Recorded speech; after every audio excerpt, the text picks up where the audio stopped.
voin hi Paul Clark tha ni somni pahni kumsang ni somni pali pathian ni nia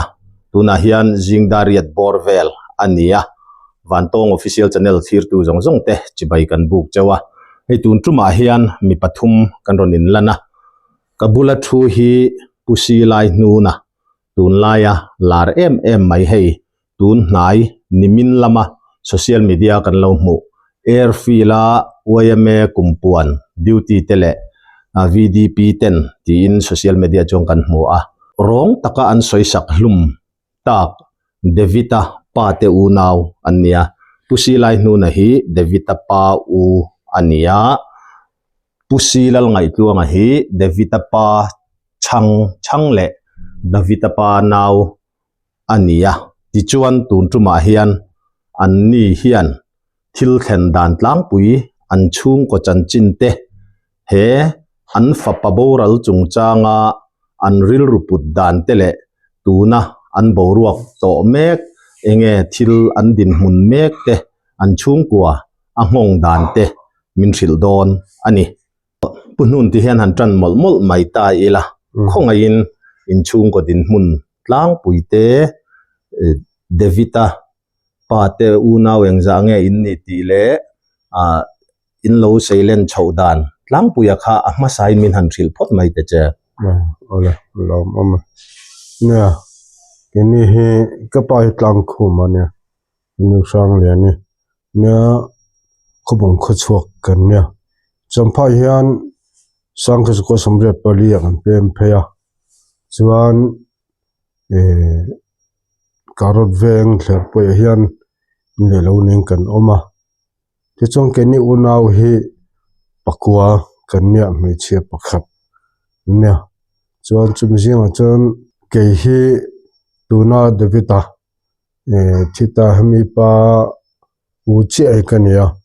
ti chuan champaya tanga anni anin dan hian reifak lo champai hana noma ti chuan azolama te ezonna te ol sumjok takin ti in an chuk thlavea chu koitin chu tianga hunan man chuan veng sang sang atian anum kol vea chu chuan hun man dan te lo ne ti chuanin tuna anom na tak khu som kwale pakhat borvel khan yang a to chu anom thana ning kan thia chiang takin reta chi alawani kha anni unaw devita te hi pali ania me chia pakhat upabdar da tu ama dangsong chume pa pathum ania chuan apa hian sang khuzko sumko pariat khan aloboral san to chu hawa khosan nia tin upabdar hian nupui nein san sana naw pasal nen boka chutiang chuan an oma chuan devita le naw he nu nen ngar ni in kumin February ni somni pariat khan an motor license te ti fel tumin le engemo thil poimo ti tur nein azolan ma ni motorin kal chho turan in bo sai kha anin atanga kem thuilo te akianin an accident naw in khala na chu mona thingal khania ti chuan ama devita nge po ding long nge ve long he ga heta chi alwa akhup noi te la he tlia ka chu eng motor nge kha car na ignis car nya kha doctor ina thiran phum po kha la phar lovin ala omani bye chung khan ani pen ezon na te khumi bollo paina khuanin anin lo ve thina chu andin mun ania chutia anawen boral santa ka chuan anu ne chawom amni tani kha an chu ko din mun kapu anu ming le devita ming hum kha anu hi nan thangi lal nan thangi ania chuan David hi David lalmon puya ani kumeng za nge kan ti kha som thum pakhat ti chuan hei zoram pui mai in chan chinin achia meka mi te lainat le khongai a hlo em maya in hlo em maya tin ha pastor chungchang te po arina sakhop maya engpo ni sela khami chungchanga khan enge thil thlen dan in lo hriat dan heta tanga in don dan le anu an kom na te social media lama YouTube lama te po kan hmuwa amai ro chu tun tuma hian apa te na he thil thleng in hriat dan tin nangma nge po kha khulaya avuina ate poizuk tel ti kan hria khatiang ang boruak zong a kha in tharung lovin abula tanga avo in ni thlenga in thil ton le khami soi om itiang chi soi chuat ulang chi a kha khonga in min han ril chhomol mol la akar laka zona au mani chong kan lo pot chat zau chenga mo nya kan fa pathin na chungchang hi akip coin siang takin kan threvek lo mai theya ke mania hian maro chu kan thia tang tok ro chon sei hi chatura kan nga ya ti chon ya David hi ama chanchin an sei ma sai la no pila nei lo nia tlangwal harwang tak le rui the thil te pot ti ve thin an nia zep thu om lova amara chu sipmi wa kwan e son na nein a thalo in tian an thoka ti khan chu anu ne na ni chok na khan ni ve maya an accident na ke la dam chiang lo chu khan ni tinin kalve thin ni chutiang chuan tun tum boru ka po hianin khatianin hlo hong an chen dun khan an hong thla kha khutilai an tevel mu kha an lo oma ti chuan khami be chan khan ani chu ina om to de ya an buala choten e chumi zo chuan mezia lane chuak zoka khami lo ho le khan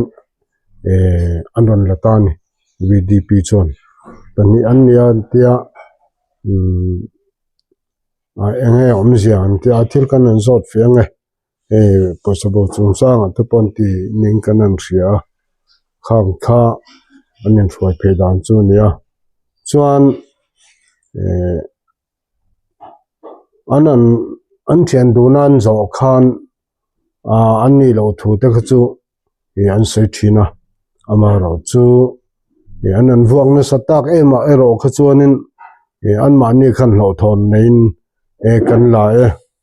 te po khan tia thian pa pen kan la tanu ka kol tir atian ma se nu an zo khan alo bang bo khop moi eng ma om je lo khelo khan alo omani enge omzia ko ba khelo ve te po cho lo tia ti chuan David angai po chuan an sota mun san sena ada tu te nu kol tir tu te hingbuk noya da tu te ril zela anau te kol tir tu te khang zong zong confirm dong confirm tu pakhan ma om lo khan mu tu om si lo khan om thin ani chung te chu ania engpo ni seng nia anu mangang khan ngoro alo la ni ani point ka choi mayang in lo fa chop point puk chop point karul mayang he hi chu wang chon ngai dam sam tu ama hi thalo box se pum na sa lo ni nen ake la dam lo box nen hian ngai dam sam molangin khoi na ka nge ne te po khan tia amaro su kha ani chan achiang alom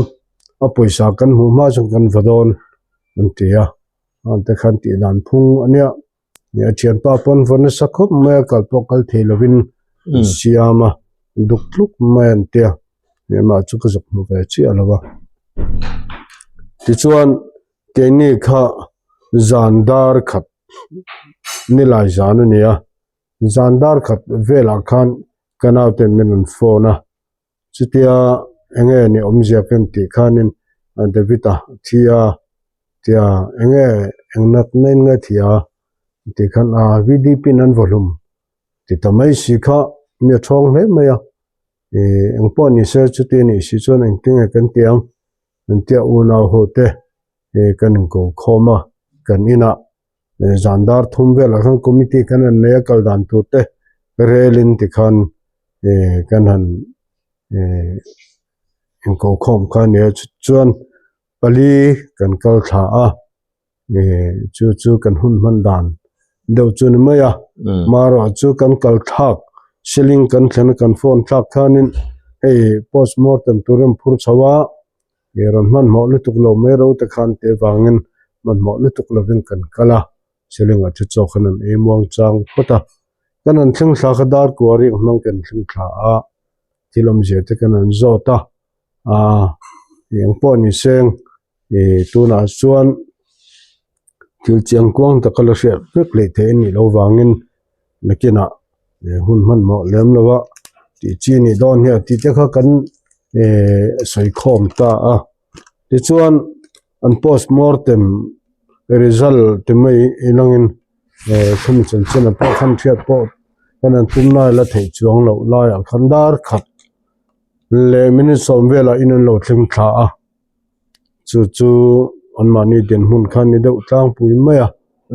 chuan rei po om lovin voina program te nan mang ngal deuh nok noka khang kha tilaya kazu khun han dan chun deuh tlang puya khalai kha ni tlang pui kha puhnunan an soya pungaya hian khalai khan chip chiar jok deuh hlakin eng tika thil thleng nge ti ang tele enge akhe sakha eng wanga poisa bo zat te pokha sing ni sanga ti te sing ni sang ruk ti te kha social media hian a oma chutiang ang borvel te chu ania tin pastor ne na khan pastorin thu kan lo don dan le he social media kan lo ria dan chuan pastor quarter kha presbyterian pastor quarter rock ania chulaya chom poisa bowa pastorin kumpuan committee a reportin ti te kha ania chulaya chu nge ni in lo riat dan helaya chiang zokin in soi thein kan ringa pungaya min han soi sak ve sela thanga chiang lutuka han riat akha enga ma chen chu hara amaro chu ne kan lo riat dan hian ni som le pariat ni lai zan in khom hlan ania in khom hlan a bo nia an soi wang khan chu kan riat dan khania ti chuan anni pahnih kha rin hlel ania wangin an han ko khania ti chuan nia anu ina miron shildana chuan khatianga ngan han do pan han vuak ta ka khan kan ru lawani thil kher khere chuan kan in ham hloi lawani ante thei to pan than tran veya khatian han soi ton hu pon la vuak je lawang khanin min vuak to lo nan ti ani deuh ber ani ang chu nie kan la lo man han tia an lak na le an danan han soi khan an han cheka ti khan kan mulo do tin soi nen tia an va honga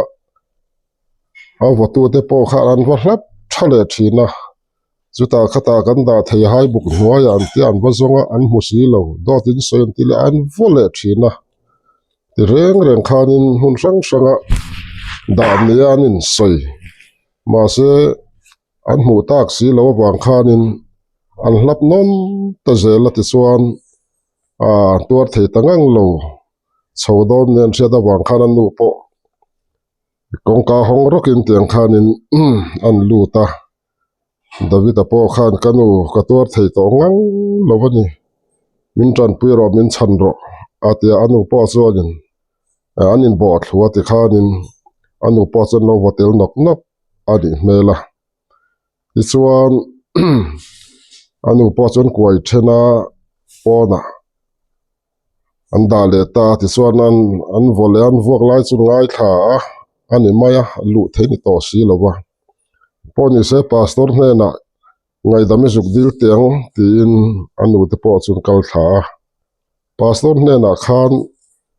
pastor khoi takin min ngai dam ro an lo ru ani poin an ruk ang chun nei lo mai la puk chapin u le nau te atangin ru dan kan ngai tuang che kan ru lang che ti chuan taksa in zo lo mai donin kan sia ana mai chu wang chuan nangin thui pek chuan an kut thla ka hi an top thei mai donin kan sia chu wan min ngai dam thei mai lo mi tin an zuk nge na amaro chu a ke ni thu ni lo kumpuan ho wa ka da to ka thu nei nom to lo alo ti tla da wang khan an dil ru kha a top khop ma se ngai dam khan dil no nan dil no na a thei tangang lo fa ti chuan chuak pa po khanin khoi takin pastor min lo phone sakla ku thak tu te po chu thak do lo turin lo ti te an ti po khanin a thei lova eng po ni se in fa te kha tran lo ulan ni mai ti khan min zui le tan nu pa chuan pastor te nu pa khanin tiang vel te chu anu atanga kan don dan te ania chuwang chuan ngai dam sela hei thu le hla ngai dam hetiang henan ron dila nie kut lo thak to lo mai te u lo ti sela chuan hetiang ang lutuk hi thi na em po hi thleng lo tura kan nga ya mai ro chu ania tong du tak lo wang khan anun na hial in na lo tlim ta lo chho ta a kan ngai lo thei lo wa chuwang chuan mo phur tu le report tu kha chu pastor ania sol te ngai dama khatia nga pathian thua tang puang ngai dam na nei tura kan ngai ber ina a thei tak si lo wangin hetiang hi kan din hun ani chhota ania apoyang reng khop maya apa te unau te po tuna hian paruk kan la dam vea kan ngai tuana po bing ang reng khop mayang tia kal zel tu ke ni son kan shelova so wangin pathian in rel zel tu la kan nga ya mi lai na tu te tong kam te po tam tak ma selangin pathian ku ta kan in hat to phot mai ni te kha kan soi thei ni phot mai te sa khalai kha pungai kathudon pakhata chuan an vuak na po chuti lu tu ka soi san na lo ang deuh te khan soi a oma chu ka dong chianga amaro chu ka don na ero chu ka soi ri kher lo wanga tun tuma hian khalai kha athalak vel te po khain hmunin ka sia tin pununa na taksa te zu ganem ka hrelowa eng tiang takin nge an soi sak dan akha khongain in hu thei china ataksalan dan akha min han soi sak nya ataksa hi aduk na sakhop maya nuzang hi aduk vek maya aban ain ven na mangchi te po kha aduk via maya ti chuan kumtir laman accident na angal thiran phum te po an lo rol sakna lama khan kunjung puileng hian a kwa kur mayan tia khang te po thalak te po min ron thona mu tur omani arab thla khop maya kanau then khatte pe chuan an en ngam mang lo khopin ataksa hian a hliam na sa hle maya ek che phung khopin an lo vua ania tegang chu a thalaka hian en du chuan en tur hi omani ti kha ani ni hei ke ni point kan channel point athalak hi kan kola kan hmuwa amai ro chu YouTube lam hi tianga hian an fir maya mi puita na hmu nuam lo lu tukang chi te tarlan hi arem lo wa ngan ron da theilawa thalak po hi a evidence sakha kan ne ni an vona sakho mai muntin maya kha aduk cherchur vuakna kha alang cherchur mai ani tin angal te po kha akhwar du maya thalak fi fai tak au mani ti kha kan soi ve hrim du ani kha kan han ngai tha a ni in fapa nun na chan khopin ti khan soi sak an nia anadon hle meya apa teril ru anu le pa chung teril ru atang chuan tin nangma ni hrengai lo te zoram mi pui zo fa te ril ru le thinlung anna em maya tun boru ka hian chu social media akhat chei chuai ani a ril ru na thu hlir mai kha kan lo hria a ti chuan tun din hmuna hian eng tiangin nge ma in la ka in fa paboral chungchanga khan tin kalzel in tumdan angchi te tin khang asoi satu te kan han ti lo thei lova avolum tu te poti ta ila kan tong warangem ka hrelowa eng poni sela chungchu ari chuadan ani a police ten manan nei to FIR thelu ani te khang kan riang ti ka ange thelu ani a khoi hmuna ange ti te khalai chungchanga in chung ko malak mek dana kha punu na khan min han soi sak le sela atanga Greenwood Hospital an ruai chua an ruai chau khanin beisina chamtlak te lo mangem ti chala ruai chau khan ya amara chu athi sainan pur chauni to mela tin motoran da po khan ne amar pom to lo wa khongvek to atho pom to lo te kha ama farnu ngai poina soidan ania e tho pom to lo amar po eng makamulo khongvek to te kha ne ta chon tlan chau tlang ta thowa chuan damdainan thlen khan doctorin engma chamtla kom to lo ve te police po khan no thleng hal ti chuan police khan hete ni chuan in an tia an mani khan FIR an thelu ta an ziaka amar chu kha mai tu to lo khan tu zinga khan an lo tlan tha airfield an mani omna ta chuan enong mani nge na ziaka an thelu ve te po hi angai athani an tia wang SDPO ho na chukla ta chuan an mani ko ziak nge thelu te khan te kha anan nei ta boka chung te chu khatianga FIR thelu an ni ta kha khan chuanin ki mani na han ti lu tuk tor om lem lo khan an mani ko ta khan an om ta amaro chu nimin lama te min pia lama te po avatu te ngai po kha an lo kovani case ayo kha chu ma po mei chiania pichai kengan kha ne ta chuanin enge ni nuni khan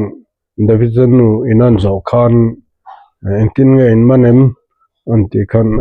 hegi thu chukam zota statement te kan la nakina local zel don ni ti lai erok cholo khila ama ero chu in man lawa nge attention le zela nge omzia anti khanin hechana kena thilkal anemara chu nongmanin in chaklove in malang na hi chaklawa me pia min du tok lo nia mundangan ti do ni chona reng tho te po chalo te thobani chu omzia nia maro chu ka khati tumna po ni chong lovin an mania chakzo kam malak do na wanga zo na chau khani ta tilai khachu chuan chaktakin ma po minlak sakzel tora chung kan ngai dewa kha FIR ten thelu dan tele tuna thlenchin chuni ti kha kan soi ni seng thanga kha thil khan dan tlang pui kan han ngai tha a chip chiar taka he laya anu thu soi yang zong te kha tun tu ma hian kan soi rivek seng lova iti mai te ang chulaya chuan mi pui ten a hriat tur ang chi chu apa te thu soi atang khan David apa te thu soi atang khan kan hria in arin oma engpo ni sela kan han soi ba ka khan han soi mai emo ani lo po in soi du hrim an nein kalaringa atlipna anu kharna angin min han soi sak ve sela athange mi sung changa hian kan boruak he thang zau khop maya kan du thil ani mi lawa maro chu thil tianga lo thlen ta ka chuan lom tu soina tur te potam taka oma tin chu ti ruala kan soima sak du chu khotlang ta na thatna tura ta na pol in din NGO kan an tiang chi te po om thlia thua voime te VDP JSC kan ti te enga hian kan malak the hi a million are thei te chunga hian khai rual sela e tha kan tia rul hlawan tia mo ti love mo dan bo chia thil ti tu reng chunga kan malak ero hi chu in ang sela anni awanga zulak na ta then khat dim doi nang chi te kan nei te hi awm fo maya khop sanga hian hriat tur te om thina eng te thleng lo sela kan du khop maya ti chuan ei tun tuma po kan fapa davita boral chungchanga po hian hei a thian pa ngoi po re theile har sa ve tak mai hlo fa chop chumi kutan lo thla ka po chu damdoi lamin en kol na po nei lo wa tu na po lam hlom rengani ti te kan an hria he poi kan ti khop mai ni chuwangin hetiang anga kan VDP te ni emo hetiang ang chia hma la tu te po hian ngai to na fim tak kan nei a ma kan lak a thain kan hria tin a thuak nem phachin te thu zai zap thiam taka ro rel phachin te po hi henga hian in rol a tha khop maya chuwang chuan tun tum chungchanga po hian duai nan ti ma em ti thei turin ati tu te po hi ngen mi zia chu kan hre hau lova amai ro chu tiak ang em thleng lo tura in khap dai thei ani ruala hetiak ang khap thei tu pakhat na nom lo hi poi kan ti khop maya so wasan an ni polo en fi anon mol sela a thle in kan hre ti te kan soi duwa tin chu ti rualin kan fapa boral chungchanga min laina tu zoram mi puite comment lama te motor hriat tur tam taka oma alomom kan thla muang ti chuan soyang khan re thei ve te mai in hlo fa chop te mai ei zong an nia wangin an mani tran puina te po mitlom ngai le khongai tu te tangin kan hmu ang te po kha kan lom hle maya lom thu soi sen ani lova ti chuan a ko ran lama ni sela Mizoram UPC an nia ti chuan kulaya khwan tlem te nom ve a thei top an chua ti chuan ni in leina tin mangai taken lo tuam hlom ve tin henga hian khotlang tang rual kan yang hian ko ran lam te in thliar angai lova kan tran rual na hian eng ko ran po ni ila kan hala khi rual khai vek sela po tha kan tia dengang chuan ko ran lam nei tu te min mangai na le mala na te po hi ro pui kan tia kan soi seng lovani ti chuan anu ngei po hi lom khop maya tran pui tu te awang po hian amai ro chu za ne ro chu hei tun thlengin alam hlei thei lova aril runa hi ashram khop maya tukin jing lama kan in phone point amut chu hei kan mu ve deuh atia ma ro chu amu vak lo ti he chiang re maya ala trong khura tiang vel ti chuan ya baina tha he bar ve khop mai ni ti lai te kha ne kan han soi non le ni ta selangin a thao me putnu na kha an kitna turte nya venia van tong chanalin hetianga thu chiang jok le ange poimo thok men on zot thei lomum kan tian chunga lom tu kan soya ti chuan tuna kan thina boruak hi zoram pum mai ni lovin mun sang deng chong se me ya le lama chuanin amwal phu thak te po kan ti rualin ro me ya aza thak tela chumin rual chuan khotlanga hetiang hi theng non ta lo sela ti kan du dan po nia tin moi lo ni lo wa kan nga ya ni kum la ma the po tlangwal pa ka chu kha ma lo liam to ni chung thlang chong kan ria until ti hi Christian thil ti po nin alang lo ni ring tu nun thil ti po hin ni lo a za thak em maya khotlang in von ko po hian an chan lak na tur ta nan malak na ni tel sela poi mo in kan ria chu bang chuan khotlang mi poina chen tlak tura an ngai atana tuna tang chuan in malak na lo ni seng ko khan po mai lovin NGO zong te po ni seng te to pin tang nan sela tuna tang chuan tiang thil hi voi khan mai thlang nan to lo se ti hi ini chung ko chen kan duwa tuna hian ati tu te nge po hian te to pin angai to na lo seng non le se ti te kha mi lu omani te kha kan soi ni mai seng thang alo mom khom me he tukin zinga champhai karot veng thler pui venga devita apate veng ania an lo kho chuana ania apate unawin kan ngen na ngai poi moin hun rem chang thatak mai min lo siam saka an chunga po thinlung takin lom thu kan soya zoram mi puiten zoram chung le zoram pon zofa ten hemi chung changa apate ngai dan kan lo an riat dan le an ngai dan kan riat kha poimo kan ti awangin kan han kalchil ania an chunga lom thu kan soi tak mewa tin kan ngai thak ang khan tuna hian police a FIR thelu ania kan police chak tak ten ma an la meka hemi chung changa thudik an hai chua hrem tur anomani chuan an hrem nge dan anga ma an laka an kalpuya hrem na te po thu nei tu ten an lek ko nge kha an du thu sam tin zoram mi pui zofa zong du thu sam ni in kan ngaya chulaya chuan kan police lam te po thei top an chua kan be se ya tin kan channel a hian hei tun tuma hian